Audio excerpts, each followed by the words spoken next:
Ladies and gentlemen, I hate this argument. In fact, I loathe taking part in it almost more than any other argument I ever take part in. For why? Because I have to come up here and defend the religion of love, brotherhood, peace, justice, and turning the other cheek rather than kicking the other guy in the crotch. And I have to listen. I have to listen while I'm doing it to these gentlemen who remind me constantly of the most irritating, infuriating, revolting person I ever knew, namely my adolescent self. Honestly. I mean, haven't we all heard it all before? Horus, Mithras, they're all the same. No, oh no, they're not all the same. They all disagree with each other. They must be wrong. They can't all be right. This is the stuff of sixth form debate. There has been nothing serious said against the concept of God by the opposition this evening at all. I am expecting something serious to come from the third speaker, but there hasn't been anything so far. I'm really hoping, because it would be nice, because this is not fundamentally a serious discussion as it has been held so far from the other side. And it's not serious for a very simple reason. It's not arguing about what we ought to be arguing about. I'm going to have a little bit of poetry here for those of you who appreciate that sort of thing. It's from the 38th chapter of the book of Job. God speaks from the whirlwind, and he asks, "Who is this that darkeneth counsel by words without knowledge?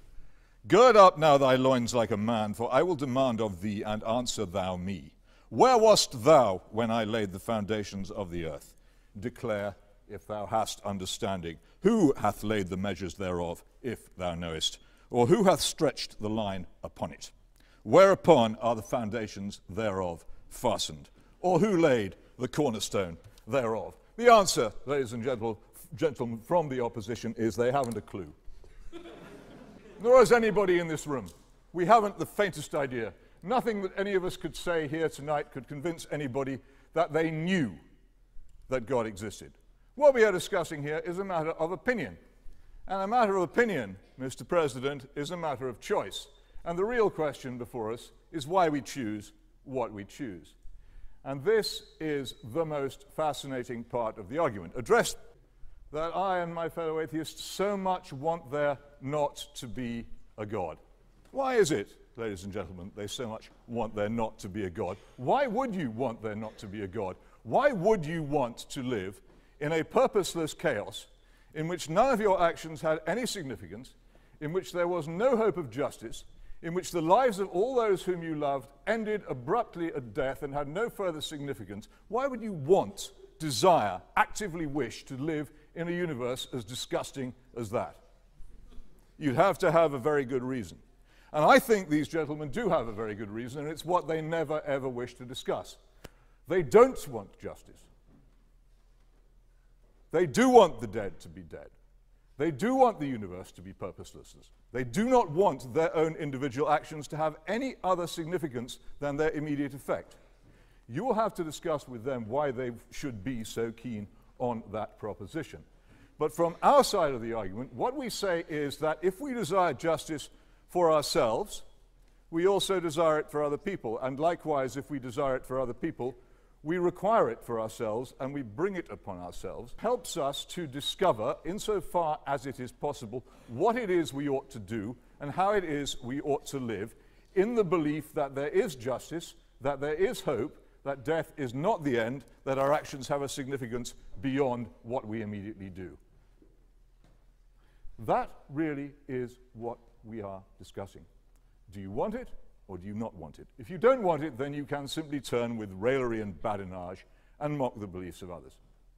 I don't care to do that. I think atheists have a serious point of view. I understand why they seem so anxious to press it upon you, and I know, thanks to the general destruction and retreat of institutional Christianity in our society, that many, many people growing up feel under a great deal of conformist pressure because it is very fashionable to follow atheism at the moment. And I also know that a number of people who are in the end servants of power are quite anxious to dispel from our society the enormous force of restraint upon power which Christian belief provides. It's interesting that we had, he wasn't properly named, but Laplace quoted earlier on this evening as mocking the idea that he needed any such concept as God because he understood the universe perfectly without it. Quite why it stays up, I don't know, but he thought that he didn't need that explanation. Look up Laplace, some of you, and find out what an extremely nasty piece of work he was. I've no wonder he had no need for the concept of God. People like that don't, because God in our society stands very much against. And this is why I, after many, many years of not believing in God, came round to the view that I would choose to do so and act as if there is a God. God is the principal opposition in our society to lawless, ruthless power. To the bully, to the autocrat, to the despot, to the criminal, to the person who treats his neighbors like dirt. Fundamentally, once we have dispensed with that concept in our society, we are left with nothing. Now, the atheists don't wish to discuss this because they know exactly what I'm saying. They're very well aware of the implications of what I'm saying for society in general. They know perfectly well that if everybody didn't believe in God, the comfortable lives they live in extremely agreeable suburbs, where they can trust people not to cheat them and rob them and mug them and rape them, would come to an end. They want to keep the secret to themselves. They want to have all the joys, not just now, all the joys and all the advantages provided by Christianity, but not pay the dues. No, not just now, because I'm just finishing. I normally do, but this evening I've decided not to. I've decided just to give them a Christian kicking. And that is why, when you challenge the atheist side on this very point, they run from it, refusing to discuss it. That is why nobody ever answers Thomas Nagel's question, why is it that they so much want there not to be a God? Well, I'll tell you exactly why. It's for precisely the same reasons as I very much want there to be one. Vote for the motion, please. Stephen Hawking wrote in The Grand Design that it is hard to imagine how free will can operate if our behavior is determined by physical law. So it seems that we are no more than biological machines and that free will is just an illusion. That is the position of a naturalist who believes that there is nothing beyond what our senses can test. Yet internally, we scream and hunger and thirst for justice. When we see someone wronged, especially if they are poor, old, sick, very young, our hearts scream about the injustice that something must be done. Question: if we are a biological machine with actions predetermined, then why would we have a passion for justice? And if that passion is merely an illusion, then why do anything about it? If it's just biological machines bumping into each other and breaking each other, then from whence cometh human value?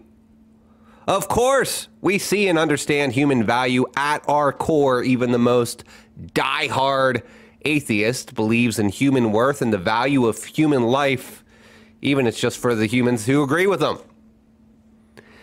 And while they didn't bring me to faith, I fully believe that our inner passions for justice and our inner longing for love, that these things represent something so much greater than purposeless biological machinery operating within a mass domino effect.